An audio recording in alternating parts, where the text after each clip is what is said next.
बूढ़े कबूतर ने बताया कि भाग्य और बुद्धि में बड़ा कौन है। कहानी बड़ी ही प्रेरणादायक और ज्ञानवर्धक है, इसलिए कहानी के अंत तक हमारे साथ बने रहें। प्राचीन समय की बात है। एक बूढ़ा कबूतर और नीलकंठ पक्षी शिव मंदिर के पास एक वट वृक्ष पर बैठे हुए थे। रोज उनका उठना बैठना वहीं होता था और वे भगवान भोलेनाथ की पूर्ण श्रद्धा से भक्ति किया करते थे। एक दिन नीलकंठ और कबूतर दोनों बैठे हुए थे। नीलकंठ ने बूढ़े कबूतर से एक प्रश्न पूछा और कहा, हे मित्र कबूतर, भाग्य बड़ा या बुद्धि? इस पर कबूतर कहता है, मित्र, आपका यह प्रश्न बहुत ही दिलचस्प और विचार करने योग्य है। आपके इस प्रश्न का उत्तर आपको एक कहानी के माध्यम से मिलेगा। तुम शांत चित्त होकर बैठ जाओ, मैं तुम्हें कहानी सुनाता हूं। नीलकंठ कहता है, ठीक है, और शांत चित्त होकर बैठ जाता है। वह अपने दोनों कानों को बूढ़े कबूतर की हर बात पर लगाता है और बड़े ध्यान से इस कहानी को सुनता है।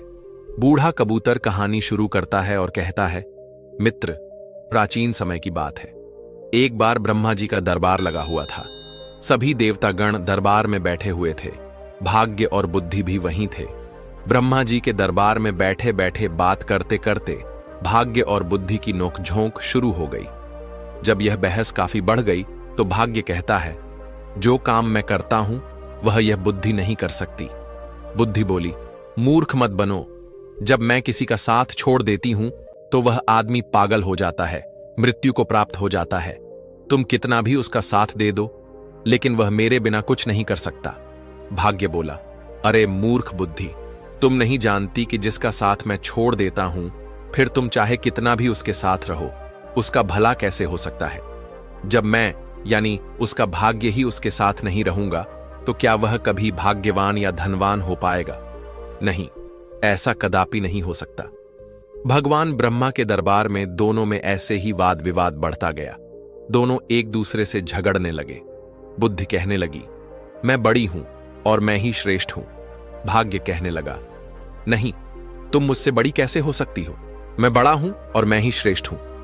तभी ब्रह्मदेव ने दोनों को बहस करते हुए देखा और मन ही मन सोचा, भाग्य और बुद्धि दोनों महान देवता हैं।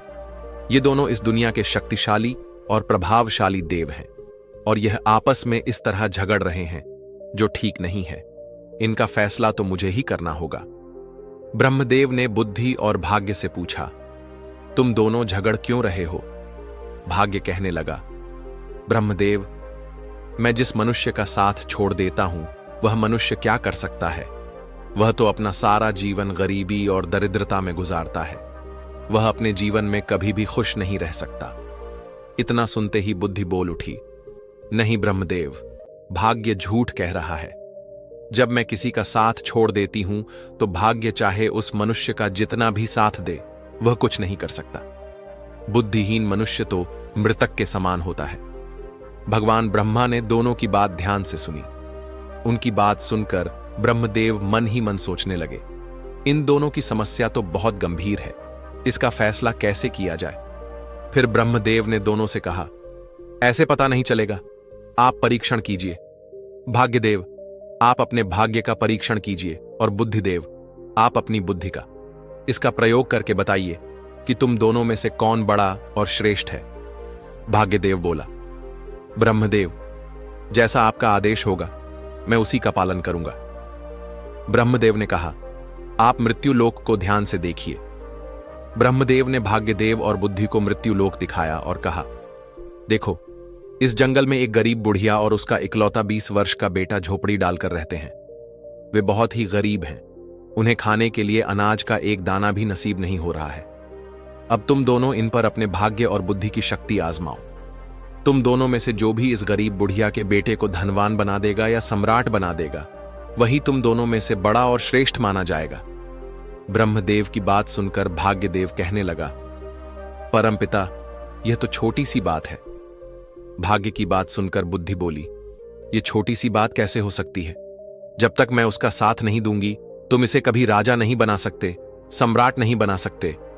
भाग्य ने कहा, बुद्धि, तुम नहीं जानती, अगर मैं उसका साथ दूंगा तो इसे राजा ही नहीं बल्कि एक महान सम्राट बनाऊंगा।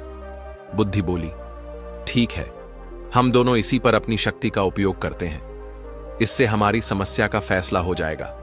जो जीतेगा वही श्रेष्ठ माना जाएगा। इसके बाद भाग्य ब्रह्मदेव से कहने लगा, ब्रह्मदेव, पहले मुझे अपनी श्रेष्ठता सिद्ध करने की अनुमति दीजिए। मुझे यहां से जाने और इस लड़के को सम्राट बनाने की आज्ञा दीजिए। ब्रह्मा जी कहते हैं, ठीक है। ब्रह्मदेव के कहते ही बुद्धि ने ब्रह्मदेव से कहा, ब्रह्मदेव, मैं इस लड़के का साथ छोड़कर आ रही हूं। उसकी बात सुनकर भाग्य ने कहा, ठीक है, तुम अभी उसका साथ छोड़ दो और ब्रह्मलोक में आ जाओ। बुद्धि भाग्य से कहने लगी, भाग्य, ध्यान रखना, कहीं ऐसा ना हो कि तुम इसे सम्राट बनाने के चक्कर में मार ही दो। यह व्यक्ति मरना नहीं चाहिए। भाग्य कहने लगा, बुद्धि, तुम यह सब दूर से देखती रहो। आज तुम्हारी हार निश्चित है, क्योंकि मैं ही तुमसे ज्यादा शक्तिशाली और बलवान हूं। बुद्धि बोली, ठीक है, मैं अभी इसी समय इस लड़के का साथ छोड़ रही हूं। ऐसा कहकर बुद्धि ने उसका साथ छोड़ दिया। बुद्धि के साथ छोड़ते ही वह लड़का अपनी शुद्ध बुद्धि खो बैठा, एक निर्गुणी बनकर रह गया, पागल और मूर्ख बन गया। अब भाग्य अपना काम करना शुरू करता है। वह देखता है कि उस व्यक्ति के पास कुछ नहीं है। एक घास फूस की बनी हुई झोपड़ी है और केवल 3 बकरियां बंधी हुई हैं। लड़का उन बकरियों के खाने के लिए पेड़ पौधों की पत्तियां काटकर लाता है और उन्हें चराता है। वह पूरा दिन इसी में गुजार देता है। उसकी स्थिति देखकर भाग्य सोचता है, ना इसके पास पहनने के लिए अच्छे वस्त्र हैं, ना ही पैरों में पहनने के लिए जूते। अब मैं इसका साथ दे रहा हूं और इसे राजा बनाकर रहूंगा। भाग्य ने पासा पलटा। जिस रास्ते से वह चरवाहा निकल रहा था, उसी रास्ते में भाग्य ने एक सुंदर सोने के जूतों की जोड़ी रख दी।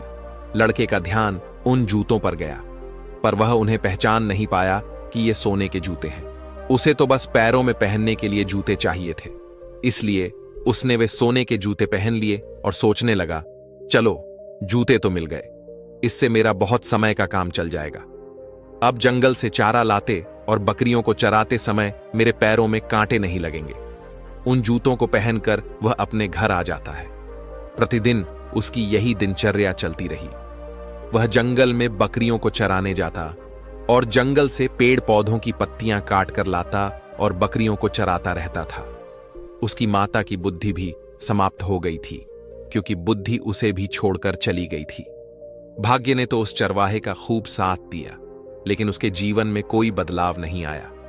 भाग्य सोचने लगा कि मैंने तो इसे सम्राट बनाने का संकल्प लिया है, परंतु यह तो मुझे मूर्ख या पागल दिखाई देता है। इसका व्यवहार तो पागलों और मूर्खों की तरह हो गया है। यह सब देख रही बुद्धि ने भाग्य से कहा, क्या तुम नहीं जानते कि मैंने उसका साथ छोड़ दिया है? जब मैं किसी व्यक्ति का साथ छोड़ देती हूं तो वह ऐसा ही व्यवहार करता है। भाग्य बुद्धि से कहने लगा, मैं भी देखता हूं कि तुम क्या कर सकती हो। अब तुम भी देखोगी कि मैं क्या कर सकता हूं। उस देश के नजदीक ही एक देश का राजा चंद्रसेन था। उसका एक सौदागर था। वह अलग अलग देशों और स्थानों पर जाकर व्यापार करता था। उस सौदागर के पास व्यापार करने के लिए कुछ ऊंट थे। वह ऊंटों पर पीतल लाद कर ले जाता था और दूसरे देश में जाकर व्यापार किया करता था। एक दिन वह सौदागर उसी जंगल से गुजर रहा था जहां पर वह चरवाहा रहता था और अपनी बकरियां चराता था। वह सौदागर ऊंट लेकर जा रहा था। तभी रास्ते में जाते हुए उसकी नजर उस चरवाहे के पैरों पर पड़ी। सौदागर ने देखा कि इस चरवाहे के पैरों में तो सोने के जूते हैं और यह इनकी कोई कदर नहीं कर रहा है। इसे देखकर लगता है कि यह सोने के जूतों के बारे में तो शायद जानता भी नहीं है। सौदागर अपने ऊंट से नीचे उतरकर उस चरवाहे से पूछने लगा, भाई, तुम यह जूते कहां से लाए हो? उस चरवाहे ने उस सौदागर को बताया, ये जूते मुझे इस जंगल में रास्ते पर पड़े हुए मिले थे। सौदागर ने उस चरवाहे से पूछा, क्या तुम इन जूतों को बेचना चाहोगे? तो उस चरवाहे ने कहा, जरूर बेच दूंगा। इन्हें पहनते पहनते मुझे बहुत समय हो गया है, लेकिन यह टूटते या फटते बिल्कुल भी नहीं है। ये तो काफी समय से ऐसे ही हैं। व्यापारी ने चरवाहे से कहा, ये जूते मुझे बेच दो। इन जूतों के बदले में जो चाहो मुझसे वह ले लो। उस चरवाहे ने व्यापारी से कहा, मुझे इन जूतों के बदले में ज्यादा कुछ नहीं चाहिए, सिर्फ 1 मन अनाज चाहिए, जिससे मुझे और मेरी माता को 2 समय का भोजन प्राप्त हो जाए। हम तो भूखे मरते हैं। उसने सौदागर को वह सोने के जूते 1 मन अनाज के बदले ही दे दिए। सोने के जूते पाकर वह सौदागर बहुत खुश हो गया। वह सौदागर उस चरवाहे को एक मन अनाज देकर चला जाता है। तब बुद्धि भाग्य से कहने लगी, भाग्य, देखते नहीं कि तुम्हारे जूते तो एक मन अनाज के बदले में बिक गए। तुम समझ रहे हो ना, तुम्हारे सोने के जूते एक मन आटे में जा रहे हैं। भाग्य ने बुद्धि की बात सुनकर कहा, बुद्धि, तुम चिंता मत करो। मैं जिसका साथ देता हूं उसे कोई भी राजा बनने से नहीं रोक सकता। मैं इसे एक महान सम्राट बनाकर ही रहूंगा। बुद्धि कहने लगी, भाग्य, तुम मेरे बिना कुछ नहीं कर सकते। देखना, तुम इसे अवश्य मार दोगे। यह बेचारा कहीं राजा बनते बनते मर न जाए। भाग्य ने कहा, बुद्धि, तुम कैसी बातें कर रही हो? देखना अब मैं क्या करता हूं। और इतना कहकर भाग्य फिर से उस व्यक्ति के पास आता है। भाग्य ने दूसरे सोने के जूतों की जोड़ी, जो सोने चांदी और जड़ाऊ हीरों से जड़ी हुई थी, उसी रास्ते पर रख दी जिस मार्ग से चरवाहा बकरियों के लिए पत्ते लेने जंगल से जा रहा था। उस चरवाहे को फिर से सोने के जूते मिले तो वह तो बड़ा प्रसन्न हो गया। उधर सौदागर पहले वाले सोने के जूते पाकर बहुत खुश था।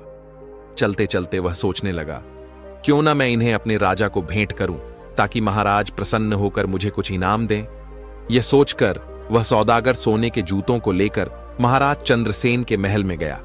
राज दरबार में जाकर उसने वह सोने के जूते राजा को दे दिए और कहने लगा, महाराज, यह स्वर्ण जूते मैं खास तौर पर आपके लिए लेकर आया हूं। ये जूते अद्भुत हैं। ऐसे जूते तो हमारे महाराज के पास होने चाहिए थे। महाराज चंद्रसेन जूतों को देखकर बहुत प्रसन्न हुए। सोने के सुंदर जूते देखकर उन्हें ऐसा लग रहा था कि जैसे यह जूते देवलोक से आए हों और देवताओं ने इन्हें बनाया हो, मानो स्वयं विश्वकर्मा ने इन्हें बनाया हो।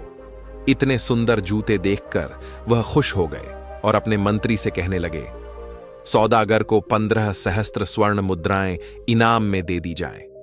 राजा चंद्रसेन ने उस सौदागर को 15,000 स्वर्ण मुद्राएं इनाम में दिलवा दी। इतनी ज्यादा स्वर्ण मुद्राएं पाकर सौदागर बहुत खुश हो गया और अपने व्यापार को बढ़ाने की सोचने लगा। उसके बाद वह दोबारा अपने ऊंटों पर पीतल लादकर दूसरे देश में व्यापार के लिए चल पड़ा।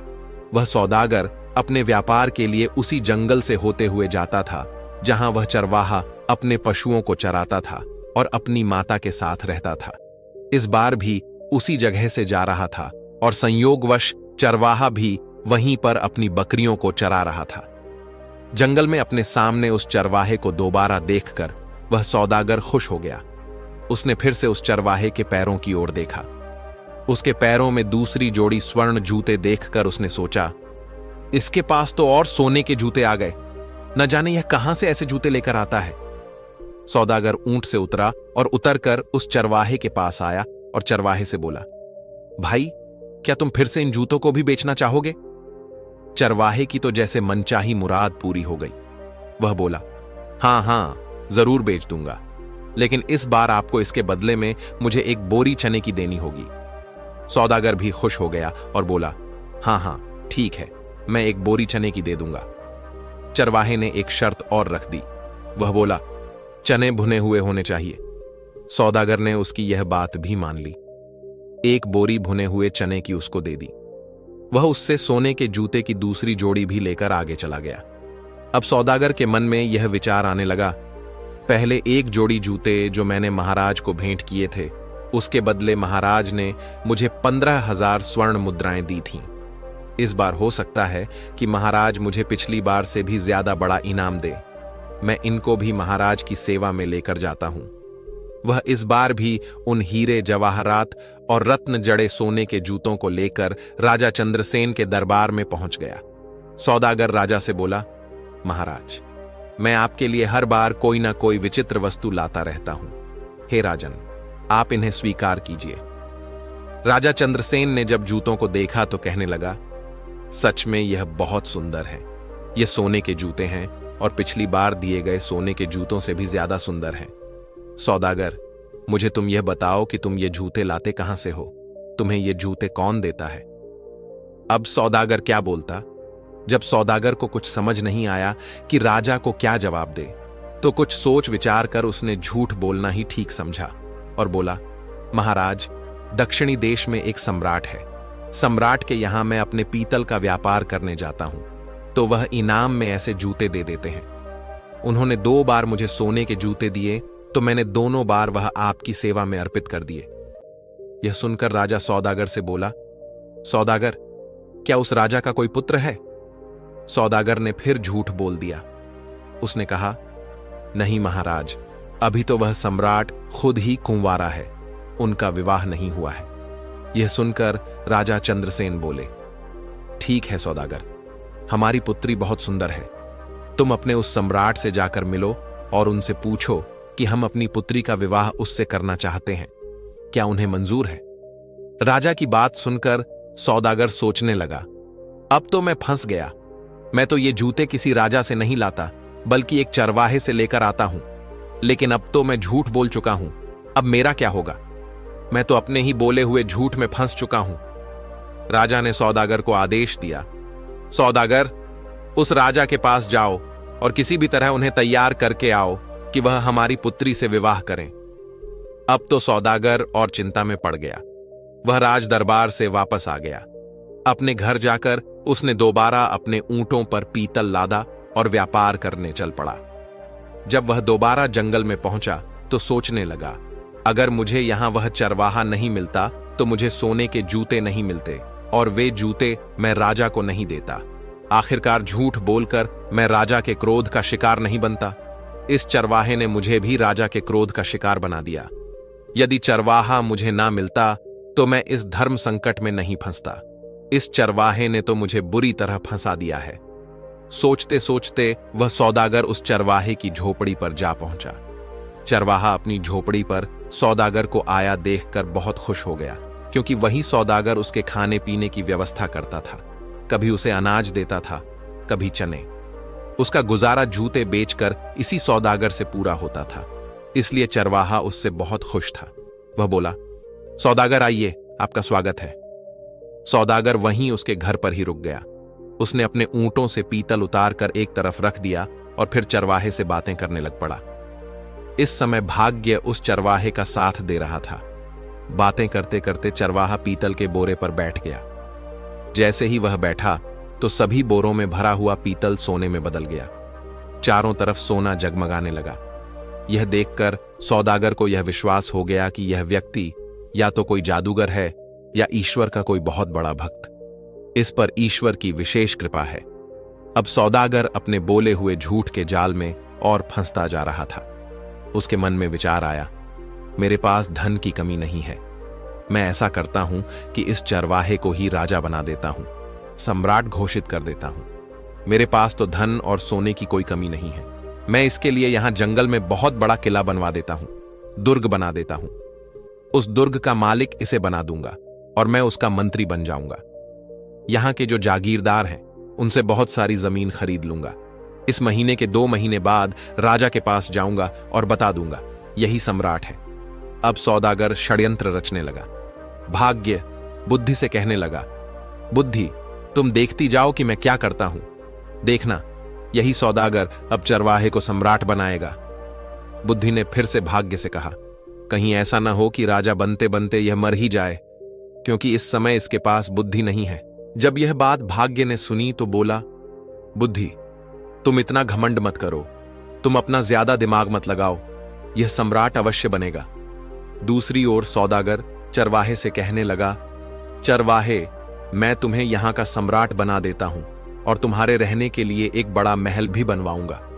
सौदागर में बुद्धि थी, क्योंकि उसका साथ बुद्धि दे रही थी, लेकिन बुद्धि ने चरवाहे और उसकी माता का साथ छोड़ दिया था। चरवाहा सौदागर से बोला, भाई ठीक है, तुम्हें जो ठीक लगे वह करो, लेकिन एक बात है, मेरी इन बकरियों को मत छोड़ना। मैं इन बकरियों को हमेशा अपने पास ही रखूंगा। चरवाहे में बुद्धि तो थी नहीं। उसकी बात सुनकर सौदागर सोचने लगा, यह व्यक्ति कितना बड़ा मूर्ख है। मैं इसे राजा बना रहा हूं और इसे बकरियों की पड़ी है। यह कैसी बातें कर रहा है। फिर भी सौदागर बोला, ठीक है। सौदागर को मन ही मन राजा का डर सता रहा था। राजा ने उसे कहा था कि तुम्हें उस सम्राट से पूछ कर आना है और मेरी लड़की का विवाह उसके साथ करवाना है। इसलिए उस चरवाहे को सम्राट बनाने के चक्कर में सौदागर ने चरवाहे की बात पर ध्यान नहीं दिया। उसने किले की नींव डलवा दी और निर्माण शुरू करवा दिया। जल्दी ही उसने एक बहुत बड़ा, सुंदर और शानदार महल चरवाहे के लिए तैयार करवा दिया। सौदागर ने आसपास के सभी जागीरदारों से जमीन खरीद ली और चरवाहे के लिए एक सेना भी बनानी शुरू कर दी। नौकर चाकर, दास दासियां रखीं। ये सब देखकर वह बुद्धिहीन चरवाहा मन ही मन सोचने लगा, ना जाने यह सौदागर कहां से आ गया। इसने तो हमारी जिंदगी खराब कर दी। अब तो मुझे अपनी बकरियों को चराने के लिए भी समय नहीं मिलता है। यह हमेशा बातें करने में लगा रहता है। चरवाहे का तो अब भी वही हाल था। वह बकरियों को जंगल में ले जाता और चराकर वापस लाता। सौदागर ने उसके लिए राजसी वस्त्र सिलवाए, उसके शीश पर मुकुट रखा, लेकिन चरवाहे ने अपना स्वभाव नहीं बदला। वह सौदागर से कहने लगा, तुम्हें जो भी ठीक लगे वह करो, परंतु मेरी बकरियां कहीं नहीं जानी चाहिए। अगर मेरी बकरियां चली गईं तो मैं तुम्हें जीवित नहीं छोड़ूंगा। तुमने इतनी भीड़ इकट्ठा कर ली है, हमारा जीवन खराब कर दिया है। सौदागर कहने लगा, अरे चरवाहे, मैंने तो तुम्हें राजा बना दिया है, मैं तुम्हारा मंत्री बनूंगा। लेकिन उस चरवाहे की समझ में यह सब कुछ नहीं आ रहा था। दोस्तों, अब भाग्य बुद्धि से कहने लगा, बुद्धि देखो, मैंने इस चरवाहे को राजा बना दिया है। अब यह एक किले का मालिक बन चुका है। बुद्धि कहने लगी, अरे भाग्य, तुम क्यों झूठ बोल रहे हो? यहां बैठे हुए समस्त देवता इस बात का फैसला करेंगे कि तुमने इसे राजा बना दिया या नहीं, या यह अब भी वही चरवाहा है। दोस्तों, अब ब्रह्मदेव कहने लगे कि भाग्य, इस चरवाहे में तो अभी तक कोई परिवर्तन नहीं हुआ है। यह तो अब भी वही चरवाहा है। अभी तुम जीते नहीं हो। अब तो बुद्धि बोलने लगी कि ब्रह्मदेव, ऐसा होगा ही नहीं, क्योंकि जब तक मैं चरवाहे का साथ नहीं दूंगी तब तक चरवाहा राजा तो बनेगा ही नहीं, बल्कि उसके प्राण भी संकट में आ जाएंगे। यह मूर्खता करेगा और मारा जाएगा। परंतु भाग्य बोला, बुद्धि, मैं उसका साथ दूंगा तो तुम कुछ नहीं कर सकोगी। तुम बैठी रहो और तमाशा देखती रहो। भाग्य फिर उस चरवाहे के पास आ जाता है। सौदागर ने क्या किया? उसने जो उस चरवाहे की 3 बकरियां थीं, उन्हें भी किसी बकरियां खरीदने वाले को बेच दिया। जैसे ही उस चरवाहे को अपनी बकरियों के बिकने का पता चला तो वह जोर जोर से चिल्लाने लगा, रोने लगा। जब उसके सैनिकों ने, दरबारियों ने और अन्य लोगों ने देखा कि राजा तो ऐसा कर रहा है, तो उन्हें लगा कि शायद राजा पागल हो गया है। अब सौदागर ने उस चरवाहे को समझाया कि तुम ऐसा क्यों कर रहे हो? तुम ऐसी मूर्खता क्यों कर रहे हो? ये तो 3 बकरियां थीं। मैं तुम्हें ऐसी बहुत सी बकरियां दिलवा दूंगा। सौदागर की यह बात सुनकर चरवाहा मान जाता है और वह चरवाहा सौदागर के पीछे पड़ गया कि चलिए, मुझे आज ही बकरियां खरीद कर दीजिए। सौदागर उस चरवाहे से कहने लगा, देखो भाई, अब तुम सम्राट बन गए हो, राजा बन गए हो। तुम ऐसी छोटी छोटी बातें क्यों करते हो? बच्चों जैसी बातें मत करो। मैं तो तुम्हारा विवाह करवाऊंगा। अपनी माता से पूछो। हमारे यहां के राजा चंद्रसेन, उनकी पुत्री बहुत ही सुंदर है, उनसे तुम्हारी शादी करवाऊंगा। लेकिन चरवाहे में तो बुद्धि ही नहीं थी। वह सौदागर से कहने लगा, तुम मेरा क्या विवाह करवाओगे? और उसकी माता भी कहने लगी, अब विवाह से क्या होगा? हमारी जिंदगी को तो तूने खराब कर ही दिया है। तुमने हमें इतनी भीड़ भाड़ में लाकर पटक दिया है। कहां हम इतनी शांति से रहते थे, अपनी बकरियां चराते थे और अपनी झोपड़ी में मजे से रहते थे। अब सौदागर सोचने लगा, लगता है यह दोनों मां बेटा पागल हैं। अब मैं क्या करूं? ऊपर से उसे महाराज चंद्रसेन का डर सता रहा था। उसके मन में यही विचार आ रहा था कि इनकी सहायता तो मुझे करनी ही पड़ेगी। तक 6 महीने का समय पूरा हो गया। अब सौदागर अपने देश में महाराज चंद्रसेन के पास पहुंचा। महाराजा से कहने लगा कि महाराज, अब आप अपने नाई और पंडित को भेज दीजिए। मैंने अपने सम्राट को मना लिया है। वह आपकी लड़की से शादी करने के लिए तैयार है। यह सुनकर राजा चंद्रसेन ने नाई और ब्राह्मण को बुलाया और उन दोनों को सौदागर के साथ सम्राट के पास भेज दिया। सौदागर उन दोनों को लेकर चल पड़ा और वह उनको चरवाहे के महल में लेकर आया। उसने चरवाहे को राजसी वस्त्र पहनाए। चरवाहा सौदागर से कहने लगा, यह तुम क्या कर रहे हो? ऐसे भी कहीं विवाह होते हैं? सौदागर बोला, अब तुम चुप रहना, अब बिल्कुल भी मत बोलना, नहीं तो महाराज चंद्रसेन तुम्हें और मुझे दोनों को फांसी की सजा दे देंगे। इस बात का ध्यान रखना कि अब तुम्हें बोलना नहीं है। सौदागर के मुंह से फांसी की बात सुनकर चरवाहा बुरी तरह से डर जाता है और उसकी बात मान जाता है। राजा के नाई और ब्राह्मण उसकी सगाई कर देते हैं और शुभ मुहूर्त देखकर विवाह का दिन तय करके उसे बोल देते हैं कि आपको इस दिन बारात लेकर महल में आना है। इसके बाद नाई और ब्राह्मण वापस अपने देश को लौट जाते हैं। उनके महल में पहुंचने के बाद राजा ने उनसे पूछा कि सम्राट कैसा है। नाई और ब्राह्मण बोले, महाराज, उसके पास तो किसी चीज की कमी नहीं है। बहुत सारा सोना है, खजाने भरे पड़े हैं। वह तो बहुत ही महान राजा दिखाई पड़ता है। बात सुनकर राजा चंद्रसेन भी बड़े प्रसन्न हुए। अब तो राजा चंद्रसेन ने भी शादी की तैयारी शुरू कर दी। धीरे धीरे समय बीतता गया और विवाह का शुभ दिन नजदीक आ पहुंचा। विवाह के दिन सौदागर ने चरवाहे को खूब सजाया, दूल्हा बनाया और एक सुंदर रथ में बिठाकर उसकी बारात लेकर चल पड़ा। इधर सौदागर चरवाहे को शादी के लिए लेकर जा रहा था। उधर भाग्य बुद्धि से कहने लगा, देखो बुद्धि, अब मैं चरवाहे का विवाह भी राजा की पुत्री से करवा रहा हूं। बुद्धि मुस्कुराकर बोली, भाग्य, बस देखते जाओ। तुमने अभी इसकी मृत्यु का षड्यंत्र रच दिया है। तुम्हें भी पछतावा होगा कि तुमने यह क्या कर दिया है। यह चरवाहा भी तुम्हारे जाल में फंस चुका है। तुम तो इसे राजा बनाने की बात कर रहे हो। देखते जाओ, तुम्हारे कारण अब यह चरवाहा अपने प्राण खो देगा। भाग्य बोला, बुद्धि, जब मैं उसका साथ दे रहा हूं तो तुम क्यों परेशान हो रही हो? बस तुम देखती रहो कि मैं क्या करता हूं। कुछ दिन का सफर तय करने के बाद चरवाहे की बारात राजा चंद्रसेन के यहां पहुंच जाती है। जब राजा ने देखा कि बारात पहुंच चुकी है तो अपने मंत्रियों के साथ ढेर सारे उपहार लेकर बारात का स्वागत करने के लिए नगर के द्वार की ओर चल पड़ा। दूसरी ओर जब चरवाहे ने देखा कि सामने से ढाल तलवार लेकर कोई राजा सेना के साथ आ रहा है तो वह बुरी तरह डर गया और वह अपने रथ से उतरकर भागने लगा। चरवाहे को भागता देखकर सौदागर ने सोचा, यह तो पक्का मुझे मरवाएगा। सौदागर भी रथ से उतरकर पकड़ने के लिए उसके पीछे पीछे भागता है और उसे पकड़ लेता है। सौदागर पकड़कर उसे समझाता है कि राजा तुम्हें भी मार देगा और मुझे भी। तुम ऐसे क्यों भाग रहे हो? चरवाहा डर गया और बोला, ठीक है, लेकिन तुम्हें हर समय मेरे साथ ही रहना पड़ेगा। सौदागर के हां करने पर वह सौदागर के साथ वापस आ गया। सौदागर से कहने लगा कि यह राजा तो तलवार लेकर आ रहा है, कहीं हमें काटेंगे तो नहीं। सौदागर ने कहा, चिंता मत करो, वह तुम्हें कुछ नहीं कहेंगे। तुम्हारा विवाह होगा, तुम्हें दुल्हन मिलेगी, तुम डरो मत। इतना सुनकर वह चरवाहा वापस आकर अपने रथ पर बैठ जाता है।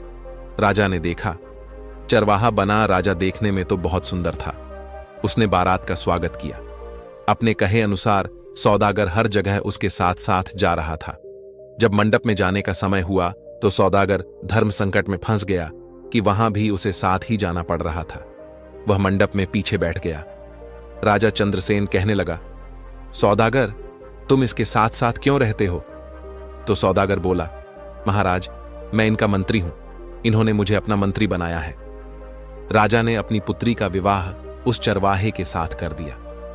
इस तरह राजा ने निश्चित दिन अपनी पुत्री का विवाह उस चरवाहे से कर दिया। शादी हो जाने के बाद राजा ने दामाद को महल का ही एक भाग दे दिया। राजा का कोई पुत्र नहीं था तथा वह दामाद को अपने पास ही रखना चाहता था ताकि राज सिंहासन बाद में उसे सौंप सके। अब सौदागर को रहने के लिए अलग स्थान दे दिया गया। सौदागर मन ही मन घबरा रहा था कि कहीं चरवाहा भेद न खोल दे। चरवाहा बहुत प्रसन्न था। यह देखकर बुद्धि मुस्कुराई तो भाग्य बोला, देखती रहो, मैंने इसका विवाह राजा की पुत्री के साथ करवा दिया है। अब यह चरवाहा सम्राट बनने ही वाला है। भाग्य की यह बात सुनकर बुद्धि कहने लगी, अरे भाग्य, तुम क्यों बेवकूफ बन रहे हो? तुम जानते हो कि उसे कुछ पता ही नहीं है कि राजा क्या होता है, विवाह क्या होता है। वह तो कुछ जानता ही नहीं है।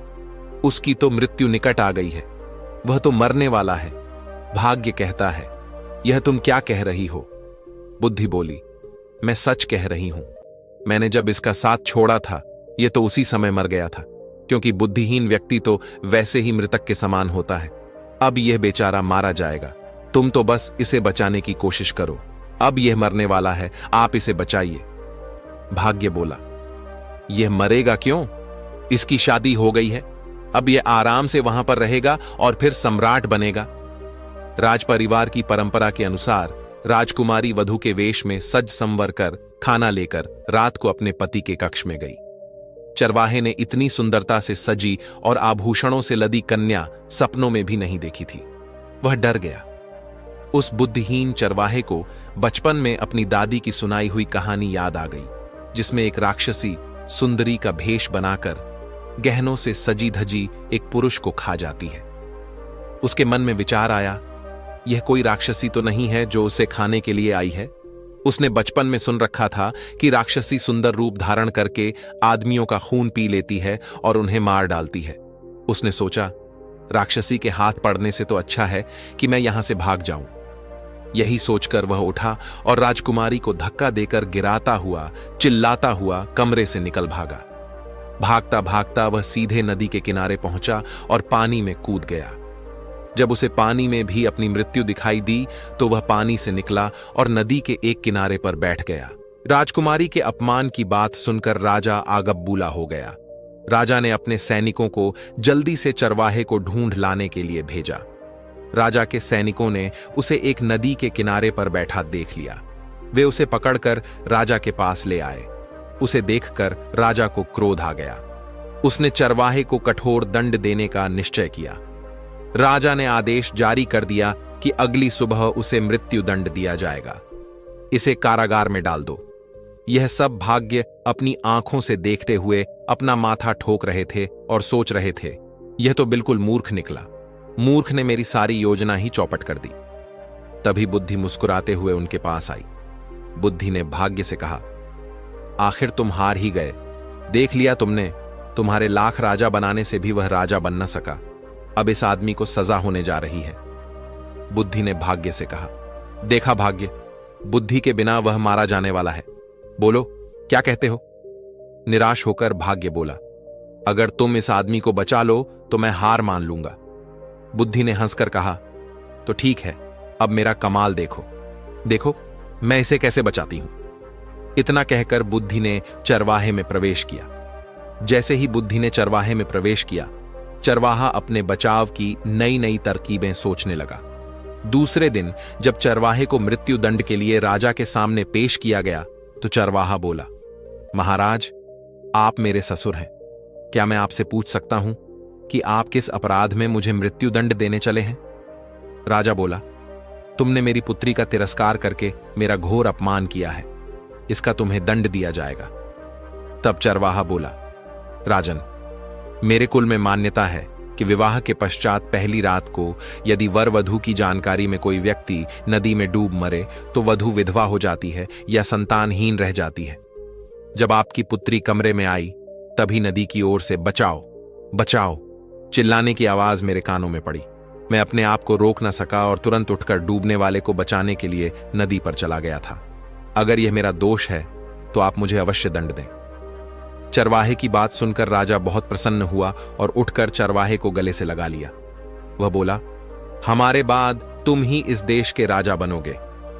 पिता पुत्री ने लज्जित होकर अपने असभ्य व्यवहार के लिए माफी मांगी और फिर तीनों खुशी खुशी महल के अंदर चले गए। उधर ब्रह्मा के दरबार में बुद्धि और भाग्य का फैसला हो चुका था। समस्त देवता बुद्धि की जय जयकार करने में लगे थे। वे कहने लगे, भाग्य, तुम कुछ नहीं कर सकते।